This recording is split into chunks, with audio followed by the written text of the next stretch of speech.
Una scommessa vinta. A 2 anni dalla sospensione sperimentale dell'obbligo vaccinale, prima e unica esperienza pilota in Italia, il sistema sanitario veneto ha dimostrato di reggere l'urto di quella che a buon diritto si può considerare una vera rivoluzione culturale, in cui lo Stato cessa di imporre obblighi ma chiede al cittadino in prima persona una prova di civiltà e consapevolezza nei riguardi della propria salute. Siamo in linea con gli obiettivi nazionali, che è quello, obiettivo nazionale, di mantenere la copertura del 95% della popolazione target.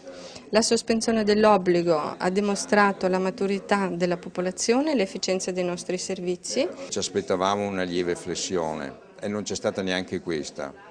Contemporaneamente è stata fatta una campagna di marketing sociale molto articolata, sono stati contattati tutti i genitori, sono stati resi disponibili tutti i dati che avevamo sulle reazioni avverse in maniera che non ci fossero dubbi. Ovviamente il successo dell'iniziativa non deve far abbassare la guardia, resta infatti in Veneto una certa disomogeneità storica nella scelta dei vaccini, che vede nel Trevigiano alcune zone dove ancora le coperture non superano l'80% e che, guarda caso, proprio nell'ultimo periodo stanno vivendo un ritorno di epidemia di morbillo.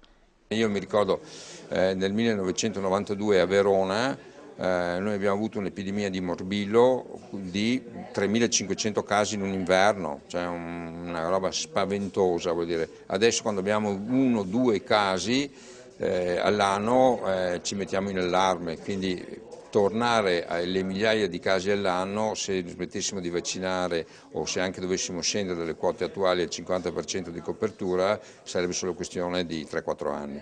Finché la percentuale regionale di copertura vaccinale rimarrà sopra quota 95%, la sospensione dell'obbligo vaccinale continuerà.